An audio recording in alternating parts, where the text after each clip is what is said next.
En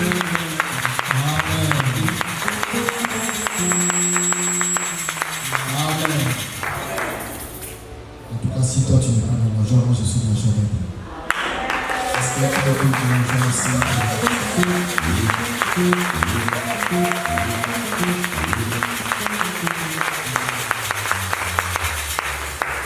Nous allons profiter pour lire juste ce passage, qui sera notre passage de base.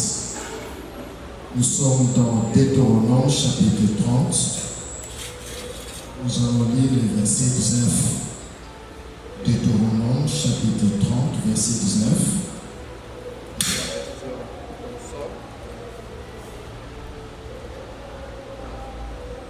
Je disais que j'ai la version Thompson. Je lis au nom du Seigneur. J'en prends aujourd'hui à témoin contre vous le ciel et la terre. J'ai mis devant toi la vie et la mort, la bénédiction et la malédiction. Choisis la vie afin que tu vives, toi et ta descendance. Parole du Seigneur. On peut s'asseoir.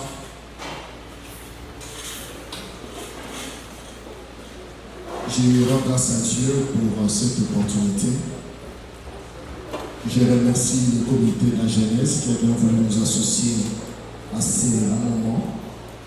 Et nous remercions la pastorale qui a bien voulu accepter et nous céder cette chair qui est précieuse. Je vais d'abord commencer par me présenter parce que ma présentation fera partie aussi du thème qui m'a été donné de parler sur le choix et ma destinée. Alléluia. Nous allons parler sur le choix et ma destinée pendant quelques minutes. Nous allons voir ensemble c'est quoi ce choix, c'est quoi cette destinée, afin que chacun de nous puisse sortir de ces lieux avec de grandes décisions. Je me nomme Stéphane, au loin de là. Quelques-uns me connaissent, c'est sûr. J'ai mon aîné, le docteur Cash, qui est derrière. Nous sommes venus le trouver à la paroisse universitaire, il nous a vu venir et on est là. Je suis sérieusement marié au pluriel depuis 26 ans. Et j'ai 3 merveilleux enfants qui sont tous à l'université maintenant. Donc on est rentré à la case de départ, on est resté avec mon épouse. Nous sommes tous 4. Ceux qui font le brûler sont partis et on est resté là où on était. Je suis ancien de l'église, je suis président du conseil paroissial à l'église Cité de Justice et secrétaire général de la communauté des églises Cité de Justice. Je suis docteur en leadership et management, professeur associé à l'université Leadership Academy Université. Je suis actuellement en train de préparer ma deuxième thèse en théologie, précisément en théologie pastorale. Je suis un fonctionnaire des Nations Unies. Je suis un chef de projet dans le programme des Nations Unies pour le développement pour les cibles. Je suis parent de plusieurs couples. Actuellement, je sais que le nom, en tout cas, on est au-delà de 35 couples que nous sommes en train d'encadrer aussi de suivre dans ce travail que le Seigneur nous a confié. Mes chers amis, dès le bas âge, il ne va pas parler de la jeunesse, chacun d'entre nous est appelé à faire des choix. D'ailleurs, le fait de ne pas choisir est déjà un choix. Quelqu'un comprend ce que je veux dire? La vie est un choix. Même le bébé, il a le choix de t'aider ou de ne pas t'aider. On peut lui donner, il refuse aussi. Parce qu'il a toujours le choix. Dieu, quand il nous a créés, il ne nous a pas créés comme des hommes robots. Il a déposé en nous les libres arbitres. Et ce passage que nous venons de lire de Moïse montre clairement que Dieu nous donne l'opportunité ou nous laisse la possibilité de faire des choix. Et ces choix ont des conséquences sur notre destinée. En 1995, pendant que le frère avec qui nous vivions ont décidé d'aller immigrer ou d'aller rester en Angola, je suis resté seul, dans une parcelle seule, et je n'étais pas encore converti à ce moment-là. J'ai décidé de faire un choix qui allait bouger toute ma vie. Et heureusement, Dieu, dans son amour, dans sa prédestination, avait bien fait les choses pour que je ne puisse pas me perdre. Je vais décider, comme j'ai resté dans une maison seule, j'étais seul dans une parcelle seule, d'aller prendre une fille pour l'amener. Habiter avec moi. Je ne sais pas si vous comprenez la gravité de ces choix que je fais. De prendre une fille que je n'ai pas épousée, je les prends de chez elle, je l'amène chez moi, on commence à rester ensemble. Je ne sais pas si tu réalises la gravité de ça. Heureusement pour moi, comme la nouvelle circule plus vite à Kinshasa, la nouvelle va arriver chez ma mère,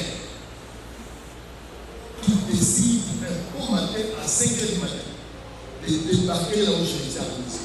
C'est une parcelle familiale. Elle débarque à 5h juste du matin. J'ouvre, elle ne me pose pas la question. Elle entre, elle tabasse copieusement la fille, au pluriel. Elle la brosse. Je n'ai même pas pu la retenir, donc c'était dans tous les sens. La fille prend vite. C'est à ce moment-là que je me ressaisis pour comprendre que non, c'est grave à ce point. En tout cas, depuis que j'étais enfant jusqu'à là où je suis arrivé, ma mère n'avait jamais porté une main sur moi. La manière dont elle s'est déchirée sur la fille, c'est à ce moment-là que j'ai compris la gravité de l'affaire. Et c'était la dernière fois que j'ai vu la fille. Je crois que des fois, il faut. Vous savez, des fois, il ne faut pas souvent ça s'appelle le nom de Jésus. Des fois, un peu de coup, ça chauffe aussi. Ça résout le problème. Alléluia. T'imagines, c'était une règle de négociation, c'est sûr, elle allait se perdre. Elle a appliqué la manière forte. Elle a fait un choix d'appliquer la manière la plus forte.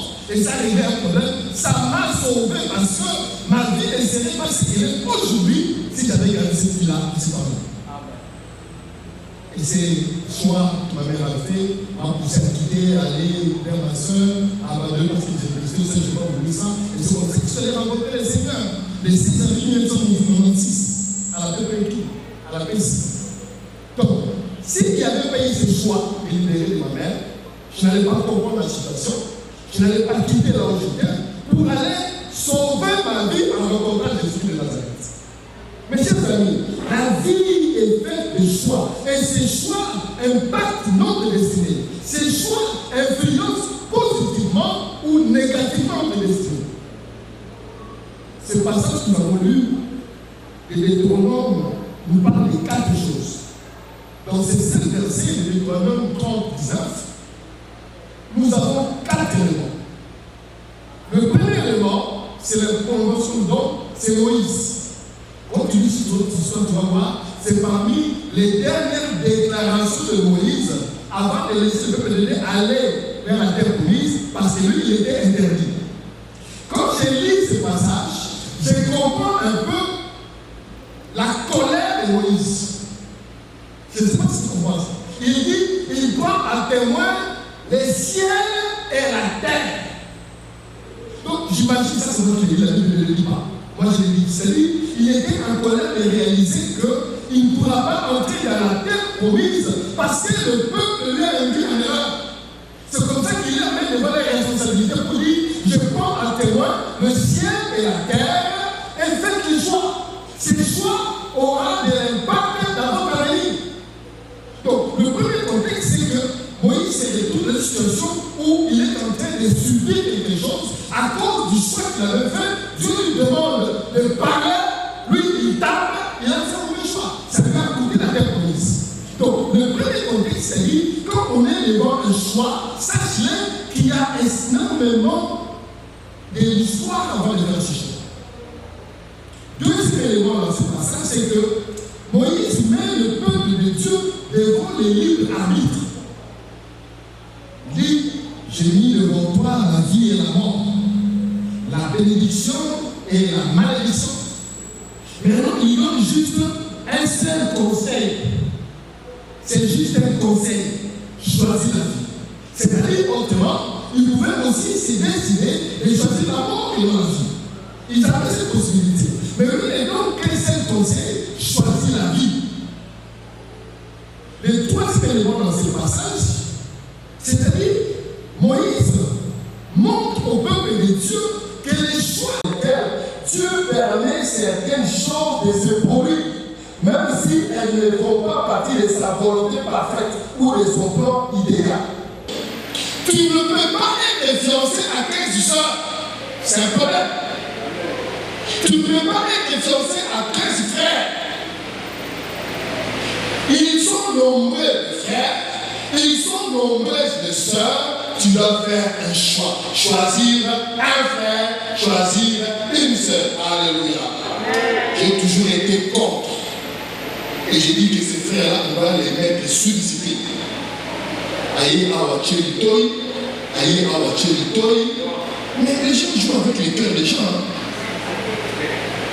J'ai toujours été contre. J'ai vu un de mes amis en 96. Comment est-ce qu'il s'est effondré? Pendant que lui pensait qu'il était le seul fiancé de la sœur, la sœur avait aussi un autre fiancé. À un certain moment, le frère s'est réveillé une semaine, il va là-bas, il trouve, il y avait une fête de prédote.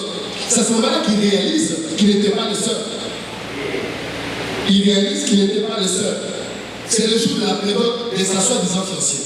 Vous comprenez le dégât. J'ai vu ce frère pendant 6 mois être perdu dans tout ce qu'il faisait. Mon frère, le choix, c'est-à-dire tu dois prendre une décision parmi plusieurs possibilités. C'est pourquoi ne sois pas trop pressé, parce que tu vas avoir des problèmes. On dit aussi que le choix est un exercice de libre arbitre et de volonté personnelle. C'est une volonté personnelle. Ne dis pas toujours, non, on m'a poussé. Ne dis pas toujours, parce que, non, c'est toi qui prends la décision. Cette décision t'engage, toi et toi seul. Oui, les gens peuvent te conseiller. Prends la soeur, elle est gentille, elle prie, elle est jolie. Mais quand ça va chauffer dans le mariage, ils ne seront pas là. Tu seras seul, en train de pleurer et tu viens sourire ici à l'église. À la maison, tu pleures. Amen. Tu commences à faire de payer des gens. Seigneur, est-ce que tu vas mourir? Il ne mourra pas. C'est là. Alléluia. Il ne va pas mourir. C'est là. Parce que Dieu pense sa conversion. Et les gens comme ça, ils ne meurent jamais. Ils seront là, tu seras en train de pleurer, les genoux vont sombrer. Tu vas comprendre le problème que tu avais pris à la légère des choses. Alléluia. Alléluia. Est-ce que je parle à quelqu'un s'il vous plaît? Bien-aimé, le choix est l'expression de la liberté individuelle et de la responsabilité morale. Dans le choix, il y a aussi la responsabilité morale. Parce que tout n'est pas toujours physique. Il y a aussi une responsabilité morale. Plusieurs regrettent, ils n'ont pas la possibilité de les dire en tout cas. Ils les regrettent, comme disent les Quinois, et couper les mêmes termes à mon corps. Mais parce qu'il y a un problème moral. Il dit, je ne peux pas, on me connaît frère sérieux, on me connaît sœur sérieuse. Si les gens apprennent que j'ai fait ça, que j'ai fait ceci, je ne peux pas. C'est-à-dire, la personne se rend compte qu'il avait fait un mauvais choix, mais il ne peut pas corriger parce qu'il a peur, parce qu'il y a des implications morales derrière ça. Alléluia. Bien aimé, il y a 4 éléments dans les choix, 4 éléments qui constituent le choix. 1, c'est le libre arbitre. 2, c'est la délibération. Chacun d'entre nous délibère devant un choix. 3, la volition, ou on dit la volonté. C'est-à-dire, tu as d'abord ces livres de choix que Dieu te donne, mais dans ces livres de choix, tu vas délibérer. Dans la délibération, il y a ta propre volonté. Et les 4 éléments dans le choix, c'est la responsabilité. Donc, quand on parle du choix, on voit ces 4 éléments. libre arbitre. Dieu te donne cette possibilité. La délibération, tu vas délibérer, c'est toi seul qui vas délibérer, et tu sais pourquoi. La volonté de délibérer et de prendre ce choix, et quand tu prends le choix, tu dois assumer la responsabilité. Comme disent les Quinois, la malia. Ce que les Anglais, nous on va regarder ces noms, comme on dit à TikTok, nous on regarde ces noms. Je te rappelle ces 4 choses parce que je veux que ce soir, tu corriges certains choix qui peuvent impacter ta destinée. Alléluia. Nous avons plusieurs sortes de choix. Nous avons les choix personnels, nous avons les choix professionnels, nous avons les choix financiers, nous avons les choix relationnels, nous avons les choix de santé, nous avons les choix d'éthique, nous avons les choix éducatifs, nous avons les choix de loisirs. Chacun d'entre nous a des choix. Le pantalon que tu as porté aujourd'hui, tu as fait le choix de prendre le nôtre. Tu as pris ce là. Tu étais libre de porter chemise, mais tu n'as pas porté chemise, tu as porté body. Tu étais libre de venir avec culotte, mais tu n'as pas pris la culotte, tu as amené, tu as pris un pantalon. Tu étais libre de faire un choix et tu as fait ce choix. C'est un choix. L'habillement vestimentaire, c'est un choix. Tout le monde ne peut pas avoir le même choix. Il y a des hommes qui aiment les femmes qui sont minces. C'est leur choix. Il y a d'autres qui parlent d'une femme, il faut qu'elle soit ronde. C'est son choix. Il y a des gens qui aiment les femmes courtes. C'est leur choix. Il y a d'autres qui aiment les femmes élancées. Ainsi de suite. Mon frère, c'est un choix de chacun. Il a ses raisons que la raison elle-même ignore. On ne sait pas pourquoi l'autre peut faire les courts, l'autre peut faire le long, l'autre peut faire le gros, mon frère, arrête de te comparer aux autres, tu les appartiens pas, c'est pas eux. C'est ton corps et ta vie. Tes choix, ce sont tes choix. Tu n'as pas besoin de commencer à expliquer. Tu n'as pas besoin de commencer à te justifier. Tu es libre de dire, moi tel que je suis, j'aime un homme qui est musclé. C'est ton choix. L'autre peut dire, non, le muscle, il va commencer, mais tu n'as pas de maison. Moi, j'ai fait un type mince là. C'est son choix. Parce que nous avons plusieurs choix à faire. Et chacun est libre. Et Dieu nous donne ça comme liberté dans notre choix. Bien aimé, le choix est donc un élément fondamental dans la condition humaine, affectant de nombreux aspects de notre vie quotidienne et de notre destinée. Je répète, le choix est donc un élément fondamental de la condition humaine, affectant de nombreux aspects de notre vie quotidienne et notre destinée.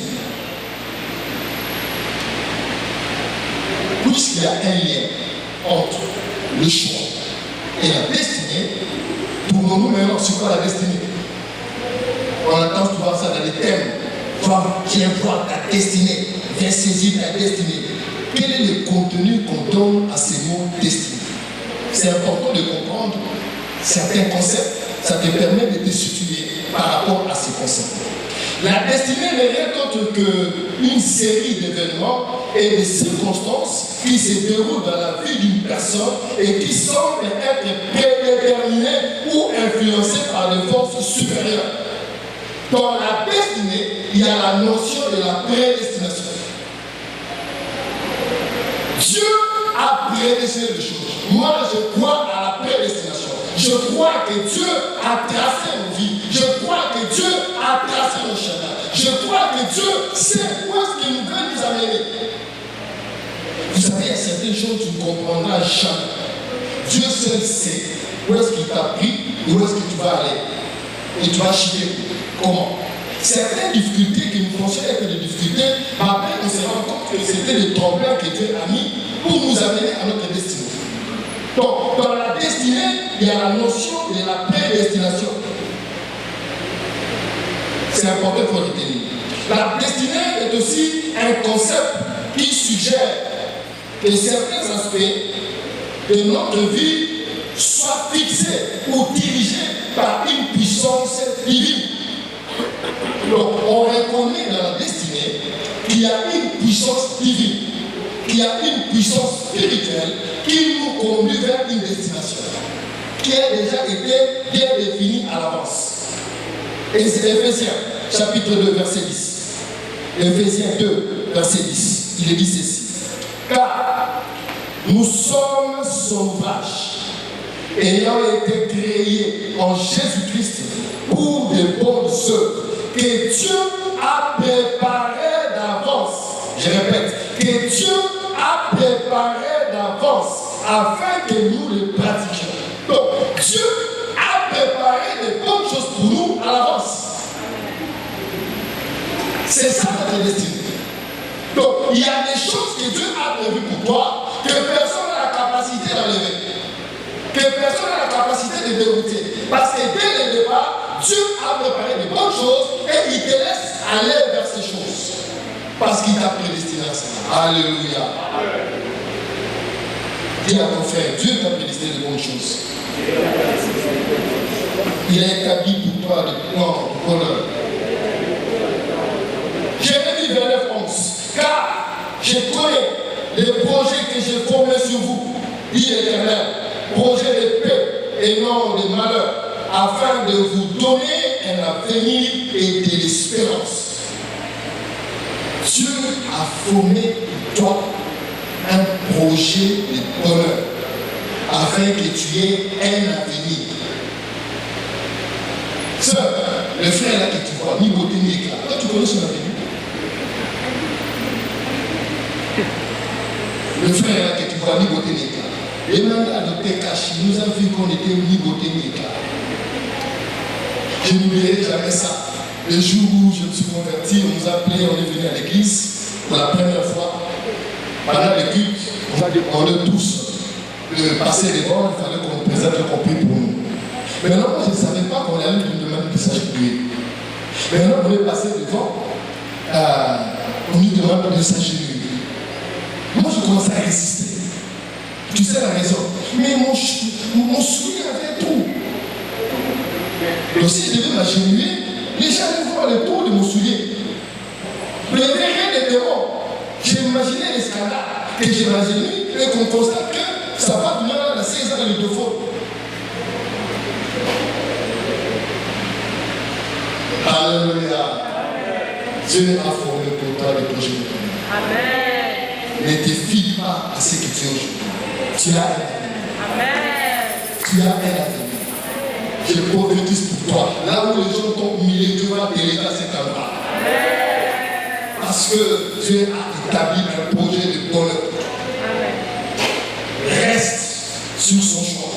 Reste sur les chemins de Dieu. Tu verras, Dieu est capable de t'élever. Alléluia. Amen. Je vous dis, ma soeur, oui, je n'ai pas pour acheter l'hélicoptère. Mais je vais décider ce soir d'aller aux États-Unis. Je pars. Parce que Dieu m'a donné la vie. Alléluia. Quand c'est marié avec ma femme, j'avais 2 chaises. On se connaît avec elle. J'habitais un studio qui était la journée un salon. Le soir était la chambre. La journée, j'ai pris mon lit, j'ai mis mes 2 chaises. Plus télé, tout là, on tapait tout là, pour que la lumière soit tout droit. Je parle des années 99, je ne parle pas maintenant avec vos amis, 99. Mais c'est les télés noires, blanc, blanc, court, comme ça. Des fois, l'image était, c'est pour taper, l'image est venue noire. Ça, c'est moi qui m'a eu. Elle est venue, je lui ai dit, Dieu m'a convaincu que voilà l'avenir. Il m'a dit, laisse-moi le pas dans le pays, elle est partie, elle est plus de je suis convaincu. Aujourd'hui, je peux lui payer des rêves qui si je veux le matin et le soir. À ce moment-là, j'étais ni beauté ni éclat. Arrête de minimiser celui qui est à côté de toi. Tu ne connais pas son avenir. Tu ne connais pas ce qui sera demain. Tu ne connais pas qu'est-ce qui est caché en lui. Les richesses que Dieu a déposées en lui. Nos sœurs, excusez-moi de vous attaquer, vous aimez trop les visuels. Vous aimez trop ce qui frappe à l'œil. Ce qui frappe aujourd'hui, rien ne te dit que ça va frapper demain. Ce qui brille aujourd'hui là, rien ne te dit que ça va briller demain. Ce qui ne brille pas aujourd'hui là, rien ne te dit que demain ça ne va pas briller. Confie-toi à Dieu. Parce que c'est lui qui a établi un plan de bonheur. Si Dieu te dit va pas, même s'il n'arrive pas, fais-lui confiance. Il sait où est-ce qu'il est tenté de t'emmener. Parce qu'il a prédestiné les choses en ta faveur. Il y a différentes sortes de destinées. Et là, ça, j'entends la philosophie. Il y a différentes sortes de destinées. Il y a ce qu'on appelle des destinées divines. Dans notre religion, il est cru que la destinée de chaque individu est déterminée par une puissance supérieure. C'est ce que je parle. Nous croyons, nous, en tant que chrétiens, que Dieu, qui est notre Père, a tracé notre chemin pour que nous puissions atteindre un objectif. Nous avons aussi une destinée qu'on appelle une destinée prédéterminée. Ça signifie que certaines philosophies soutiennent que chaque événement de la vie est prédéterminé et inévitable. Donc, quand on est de focaliser l'attention sur Dieu, ils se disent qu'il y a des choses qui sont innées, qui sont prédestinées comme ça, et que ça va arriver, ça arrivera. Il y a aussi ce qu'on appelle la destinée auto-créée. Il y a une vague de penseurs qui disent que l'homme peut aussi créer sa propre destinée. Comme s'il avait la capacité. Je reviendrai sur ça un peu plus loin. En fait, il faut allusion à ce qu'on appelle la volonté permissive de Dieu. Je vais revenir sur ça. Il faut allusion à ça, la destinée auto-créée. Donc tu décides quand même de créer comme si tu as la capacité. Mais il y a aussi, non pas seulement la destinée divine, mais il y a ce qu'on appelle la destinée collective. Il y a des gens qui croient que le fait que tu appartiennes à telle catégorie, à telle tribu, à telle religion, à telle catégorie de gens, tu y es déjà prédestiné. Il faut déjà, mettons un enfant qui est né dans une famille royale. Il est déjà prédestiné parce que cette destination est collective. C'est une famille royale, elle le sera, elle va le demeurer. Donc, déjà, la nature de la famille royale, quand il est né là-bas, automatiquement, il bénéficie de la destinée collective. Alléluia. Il y en a plusieurs. Je n'ai pas l'intention de t'embrouiller dans toutes ces philosophies, parce que ce n'est pas ce qui est important. Ce qui est important que je voudrais te dire, il y a des choix. Il y a des éléments à faire. De deux, les choix que Dieu est en train d'opérer impactent la destinée. Et la destinée est une prédestination que Dieu a faite pour toi. Donc faites attention, les choix peuvent influencer ce que Dieu a prévu pour toi et ça peut perturber. Certaines philosophies et penseurs, ou philosophes et penseurs, voient la destinée comme une combinaison de deux choses. Le libre arbitre et les déterminismes. C'est-à-dire les philosophes qui estiment que dans la destinée, nous avons deux éléments. Il y a le libre arbitre, mais il y a aussi la détermination. Cela signifie quoi dans cette philosophie? Il y a certaines personnes que Dieu leur donne la liberté de décider si leur destinée, malheureusement, ces gens s'écartent de ce que Dieu a prévu pour eux. Quelqu'un comprend son histoire de Bible? Je répète. C'est important cette nation parce que je vais introduire un élément important. Ces philosophes disent que dans la destinée, il y a deux éléments. Il y a le libre arbitre, c'est-à-dire ta capacité de choisir, et deux, ta détermination dans ton choix. Donc, tu peux abandonner la voie que Dieu t'a montrée et tu laisses la destinée pour créer une autre. Là, nous retombons dans la destinée auto-créée. Où nous tombons aussi dans ce que nous disons dans la volonté permissive de Dieu. C'est une des notions qui crée beaucoup de confusion, surtout parmi les jeunes. Alors, je vais maintenant expliquer c'est quoi la prédestination et c'est quoi la volonté permissive de Dieu. Parce qu'il y a toujours cette confusion. D'autres disent que non, la salle, que Dieu a ça dans ma vie. D'autres tombent dans ces pièges-là. Et tout ce qui m'arrive dans la vie, Dieu l'a déjà prévu. Je n'ai pas la possibilité d'influencer cela. Laissons les choses se réaliser comme ça doit se réaliser. Or, il suffit que dans la destinée, il y a la part de Dieu, il y a la part de l'homme. Quelqu'un comprend ce que je veux dire? Amen. Dieu a prédestiné pour toi que tu vas épouser la sœur Philomène. Mais Dieu ne viendra pas côté du deuil à ta place. Quelqu'un comprend ce que je veux dire? Dieu a destiné Philomène. Toi, Jacques, tu dois prendre tes deux courages pour dire à Philomène, là, je dors par la terre autour de moi. C'est à ce moment-là que ce que Dieu a prédestiné va s'accomplir. Si toi, tu ne dis rien, est-ce que cela arrivera? Est-ce que c'est la faute de Dieu? Tu seras en train de souffrir, tu vas voir tous les sens seront en train de partir. Toutes tes ondes de partir. Tu n'as pas le courage de parler. Si tu n'as pas le courage, même dans la facilité, fais même pour WhatsApp, écris sur WhatsApp. Non, ma soeur, je dors pas sans dormir, la tête tourne autour du soleil. Écris même sur WhatsApp. Parce que tout on sait jamais compris. Le seul là, vous savez quoi, Dieu vous a créé. Une fois qu'on est devant là, tu perds les mots. Tu sais pas où commencer. Mais quand il n'est pas là, tu parles, tu as la bouche. Mais dès qu'il est là, tu perds les mots. Et c'est vice-versa aussi. C'est peut-être un mystère de Dieu. Alléluia. Donc, je disais, les gens confondent la prédestination et la volonté permissive de Dieu. Et je vais expliquer ces deux concepts parce que des fois, cela nous conduit à faire de mauvais choix et nous nous perdons par rapport à ça. Dans la prédestination, si je prends le passage d'Éphésiens chapitre 1, verset 4 à 5, qui dit « En lui, Dieu nous a élus avant la fondation du monde pour que nous soyons saints et irrépréhensibles devant lui, nous ayant prédestinés dans son amour à être ses enfants d'adoption par Jésus-Christ selon les bons plaisirs de sa volonté. » Donc, dans le plan divin, Dieu a prédestiné les choses pour nous. Là, tout est écrit. Tout a été écrit. Et dans la prédestination, nous voyons la grâce divine. Et la grâce de Dieu. Parce que tu ne l'as pas mérité. Mais Dieu, dans sa grâce, a prédestiné des choses dans ta vie, non pas parce qu'il l'avait mérité, mais parce qu'il est amour. Il t'aime. Et il t'a donné tout ça.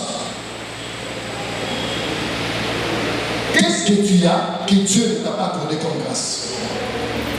Tous ceux qui sont nés avec toi, sont-ils vivants? Tous ceux qui ont fini les études comme toi, ont-ils les rapports? Non. Dans la prédestination, il y a la grâce de Dieu. C'est comme ça que tu vois d'autres. Dieu donne 10, à d'autres 5, à d'autres 1000, à d'autres 100. Chacun reçoit selon la grâce divine. Arrête de te comparer.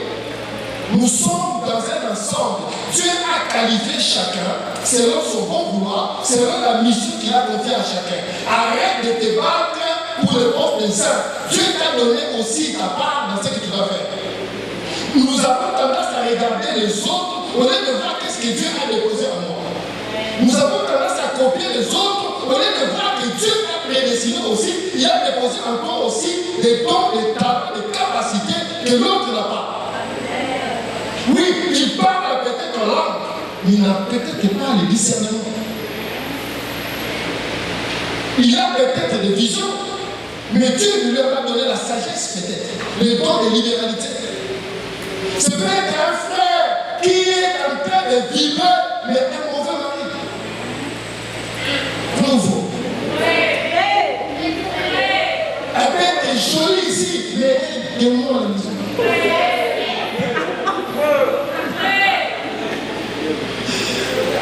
Dieu a prédestiné des choses pour nous. Maintenant, parlons de la volonté permissive. La volonté permissive de Dieu est un concept théologique selon lequel Dieu permet certaines choses de se produire, même si elles ne font pas partie de sa volonté parfaite ou de son plan idéal. Je répète, la volonté permissive de Dieu est un concept théologique selon lequel Dieu permet certaines choses de se produire, même si elles ne font pas partie de sa volonté parfaite ou de son plan idéal.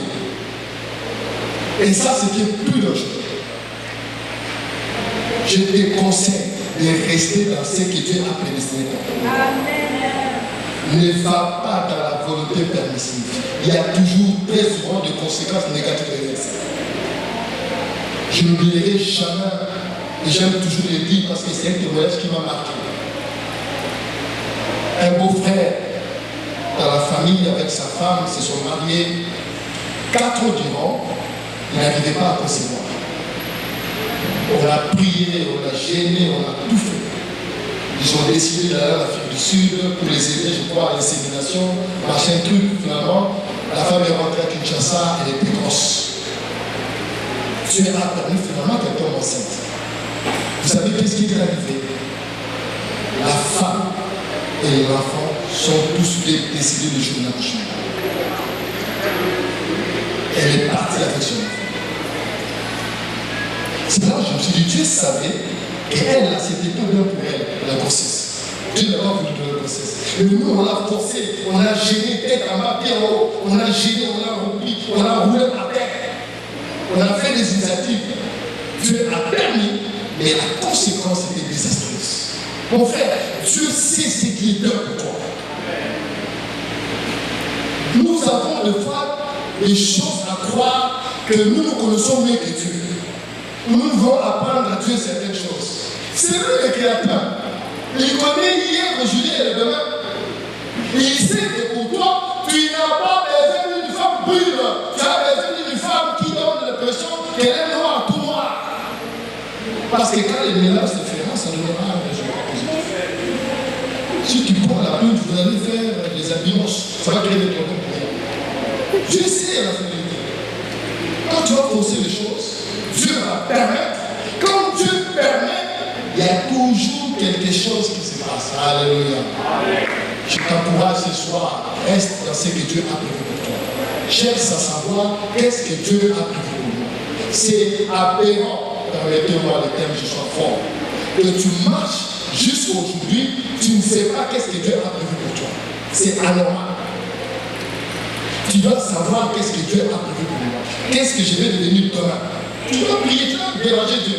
Dieu, quelle est ma mission? Qu'est-ce que je dois être? Ça t'éviterait d'aller dans tous les sens. C'est comme ça que tu vas le matin, tu acceptes le fiancé ici, tu acceptes la fiancée là-bas. Parce que tu ne sais pas qu'est-ce que Dieu a donné pour toi.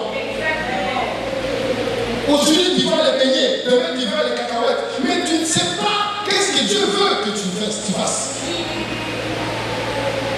Arrête de copier les autres. Arrête d'entrer dans la destinée des autres. Cherche ta propre destinée. Qu'est-ce que Dieu veut que tu puisses faire? Ça t'aidera à prendre de bons choix. Amen. À faire de bons choix. Amen. Parce que quand tu connais qu'est-ce que Dieu veut, ça arrive. Moi, Dieu m'avait dit clairement l'année où je devais me marier. Je n'ai pas pensé marier. Dieu m'avait dit, Stéphane, tu te marieras en 1999. Je me suis marié en 1999. Dieu nous avait dit, le jour de notre mariage continué, il y aura la pluie du matin au soir. Cela n'empêchera pas que la fête puisse avoir lieu. Ça s'est passé tel qu'il l'a dit. Cherche à savoir quelle est ta destinée. Cherche à savoir qu'est-ce que Dieu a prévu pour toi. Arrête de t'éparpiller. Tu as besoin d'être concentré pour prendre de bons choix. Quelqu'un qui connaît sa destinée prendra de bons choix. Parce qu'il sait, Dieu me veut médecin, je ne perds pas mon temps à la polytechnique, je vais aller faire la médecine. Alléluia. C'est comme ça que d'autres perdent leur temps à l'université. Il va là-bas jusqu'à ce qu'on va les chasser de l'université. Parce que tu n'es pas à ta place. Dieu ne te veut peut-être pas le groupe d'adoration. Tu perds ton temps là-bas. Dieu te veut à l'évangélisation. C'est là que tu vas être béni. Amen. Arrêtons de nous comparer, arrêtons de couper les autres. Cherchons à savoir quelle est notre destinée. Ça nous aide à prendre des initiatives et des décisions éclairées. Parce que chaque décision a une conséquence. Quand tu connais ta destinée, le choix que tu feras aura la conséquence. Ça va te pousser vers ta destinée et Dieu va se glorifier. Alléluia. Et je vais m'arrêter par comment faire le bon choix. Comment faire le bon choix. Premièrement, je vais mettre un autre avis. Faire le bon choix, c'est premièrement choisir la sagesse au lieu de la folie. Vous serez en position d'apprendre à faire le bon choix lorsque votre besoin de sagesse sera plus grand que l'envie de faire les choses simplement parce qu'elles vous passent par la tête. Le bon choix commence quand tu fais appel à la sagesse et non à la raison. La raison te dit, deux frères sont venus et sollicitent un mariage. L'un a déjà du travail, il roule carrosse, l'autre il est un chômeur. les deux le sollicitent, la raison te dira, le frère qui est déjà assis, tu vas aller, tu vas continuer ta vie. La sagesse te dira, va poser la question à Dieu. Dieu, c'est le véhicule ou c'est le chauffeur? Dieu te dira peut-être pour toi. Non, le véhicule là, en 2 jours, ça va faire accident, ça va disparaître. Mais le chômeur là, en 1 mois, il aura un travail qui va lui donner une maison de fonction, un véhicule, tu l'auras. Alléluia. On a besoin de la sagesse pour faire un bon choix.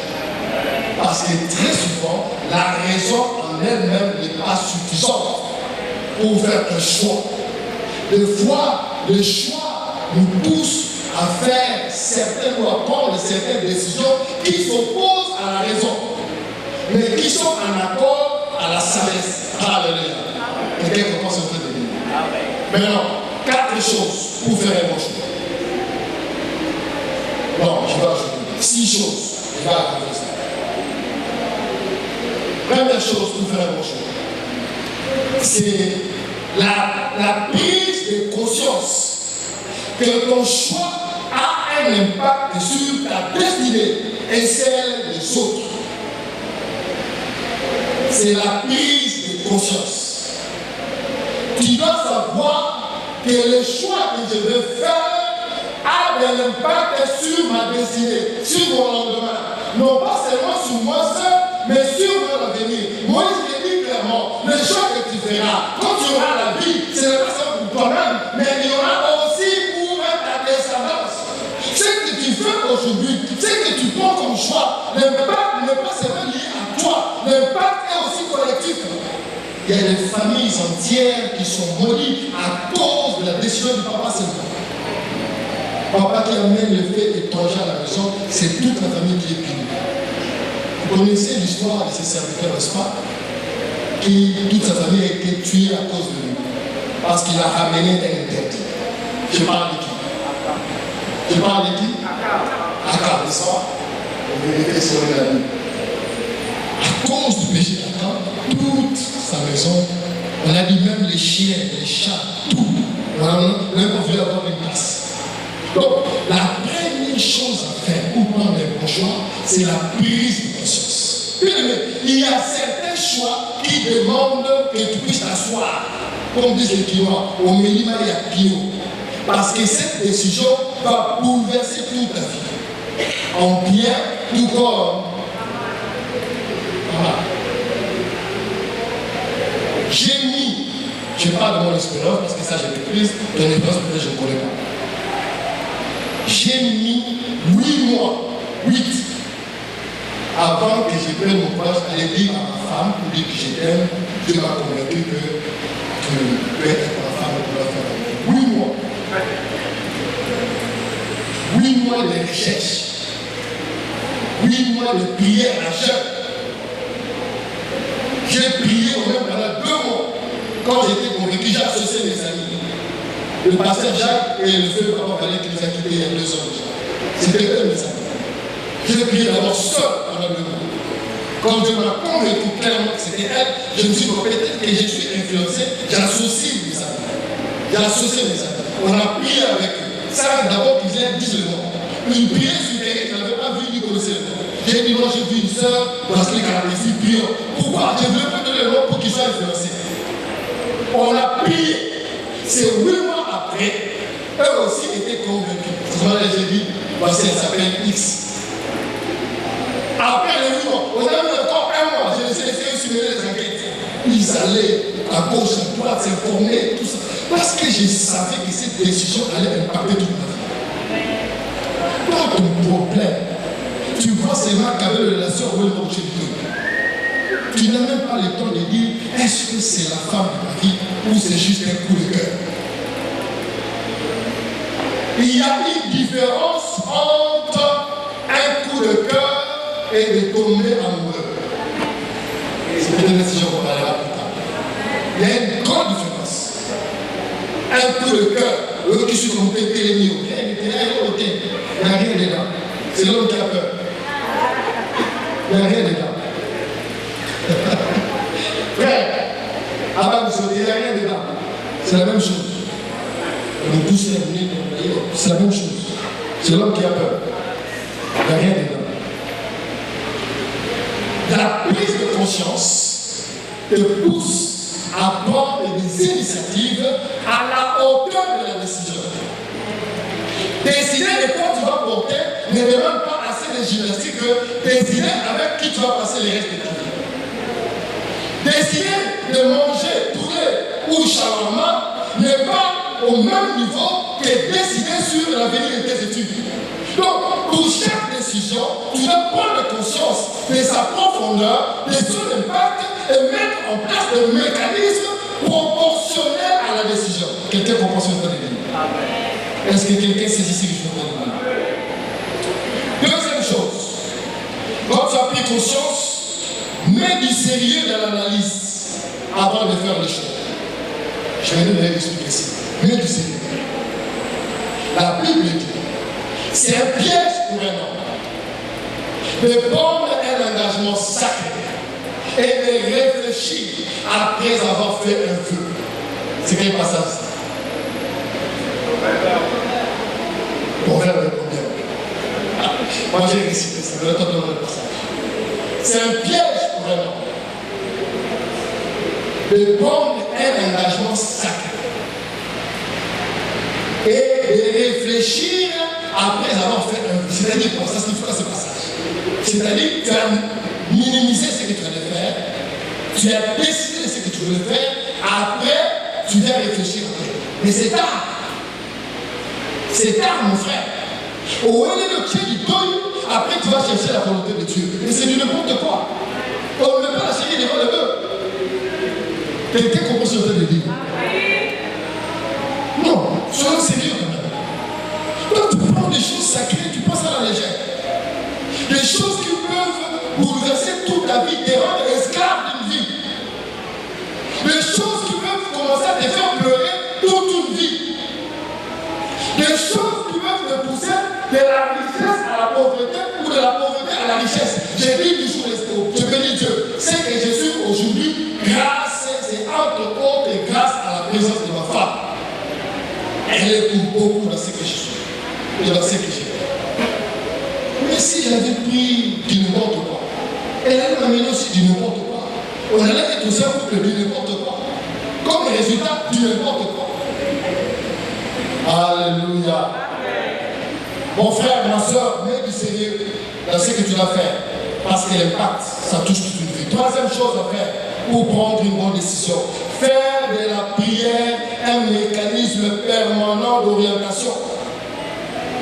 Faire de la prière un mécanisme permanent d'orientation. La prière te permet de demeurer dans ta destinée. La prière te permet de savoir qu'est-ce que tu dois faire. En 2020 ici, avant Covid, comme tous les enfants sont partis sur le dehors du pays, on a décidé avec mon épouse de quitter aussi le pays, d'aller rester en dehors du pays, parce qu'on voulait se rapprocher des enfants qui sont tous éparpillés en dehors du pays. Heureusement pour nous, on s'est dit avec madame, bon, ça c'est selon nous. Posons nous la question au Seigneur, qu'est-ce qu'on pense? On a pris un moment de prière ensemble pendant un temps, et Dieu nous a dit clairement, sans confusion. Et ce n'était pas le moment pour nous de quitter le pays, comme beaucoup de choses à faire. Quand viendrait le moment, il nous le dit. Tu imagines, on serait parti sans Dieu. Qu'est-ce qu'elle nous a dit? Rien ne te dit que ton avenir, tu vas aller à l'Europe. Personne ne te dit ça. Demandez au docteur Cash, demandez à ceux qui ont discuté de sortir du pays. Beaucoup souffrent en dehors du pays. Plusieurs. Ils n'ont pas seulement le droit de vous dire que non, ici, là, ça choque. On peut être en train de souffrir. Ils sont très peu ceux qui sont stables en dehors du pays. Très peu. Ils peuvent pas. On m'avait dit quand tu pars en Europe, si quelqu'un a une situation stable, il va t'inviter chez la personne pour sentir. Mais quelqu'un dit non, on va se voir, on m'a donné là au coin. On va se voir dans les lèvres avec un problème, il y a un problème. Il donne des sourires cartons peut-être pour laisser. Il ne veut pas qu'il puisse voir les choses qui sera scandalisées. Il y a des gens qui ont réussi la vie ici. Il y a des gens qui ont réussi la vie là-bas. Mais est-ce que Dieu te veut là-bas ou Dieu te veut ici? C'est dans la prière que Dieu te dira, mon frère, mon fils, mon enfant, ta réussite, ce n'est pas ici, c'est là-bas. Et tu feras le bon choix. Alléluia. Ne sois pas frappé par des choses qui brillent. C'est peut-être éphémère. C'est peut-être pas pour toi. Tu es destiné peut-être à une chose beaucoup plus grande que ce que tu vois aujourd'hui. Donc, la prière a une place non de moindre dans la prise de décision d'un bon choix. Quatrième chose, c'est faire bien entouré. Ça aide à la prise de bonnes décisions. Ça aide à la possibilité de faire un bon choix. C'est faire bien entouré. Tu ne peux pas prétendre être sérieuse, ma soeur, et avoir des prostituées comme amis. Tu finiras par devenir prostituée.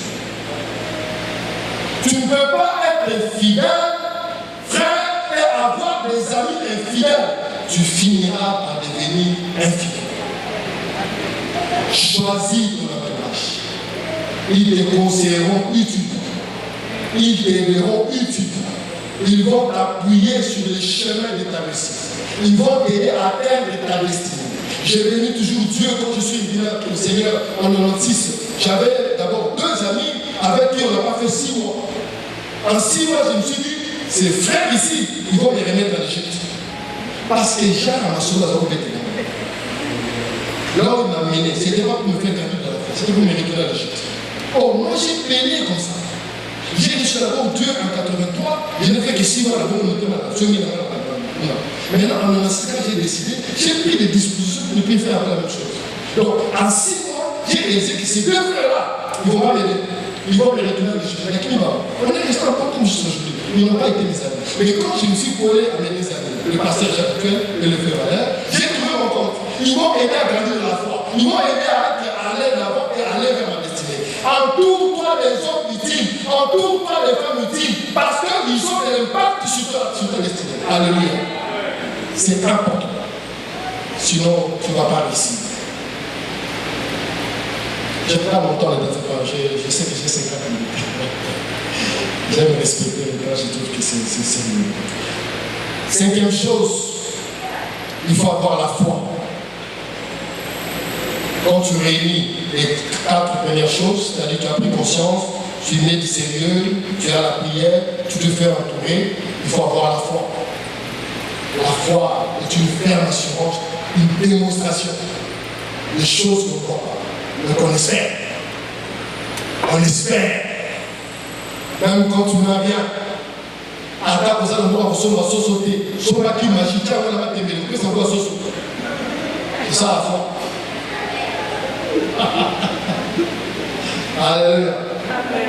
Le plus c'est quoi ce soir? Maman, le plus c'est tout. La jument est ménagée, qui magie à sauce. Moi, tout le monde a la sauce verte. Mais on est pas la sauce. Alléluia. Alléluia. Non, c'est important. C'est important ce que je veux dire. Et la dernière chose, assumer sa responsabilité après le choix. Assume ta responsabilité. Plusieurs nous avons tendance à fuir. Quand c'est bon, la réussite a beaucoup de parents, mais l'échec est orphelin. C'est que quand tu vas échec aujourd'hui, peut-être c'est le tremplin que Dieu met, que demain tu atteins le niveau qu'il veut que tu puisses atteindre.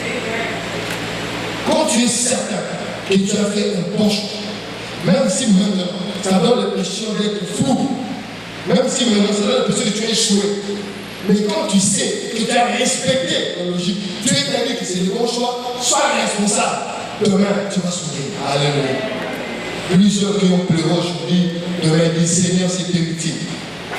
Des fois qu'on passe par la vallée, on a l'impression que Dieu nous a abandonnés. Dieu ne nous abandonne jamais. S'il t'a promis, il les réalisera toujours. S'il t'a promis quelque chose, quel que soit les temps que ça prendra, il les réalisera. Dieu t'a promis quelque chose, je suis venu te dire ce soir, ça s'accomplira certainement. Le problème, on n'a pas le même notion du temps avec Dieu. Nous nous voulons maintenant, Dieu dit c'est pas maintenant, c'est dans 6 mois. Donc tu veux maintenant, Dieu sait que maintenant s'il te donne, on peut quoi. Il y a des gens qui Dieu ne peut pas venir maintenant parce que là, ils sont encore durs, comme Dieu se couvre.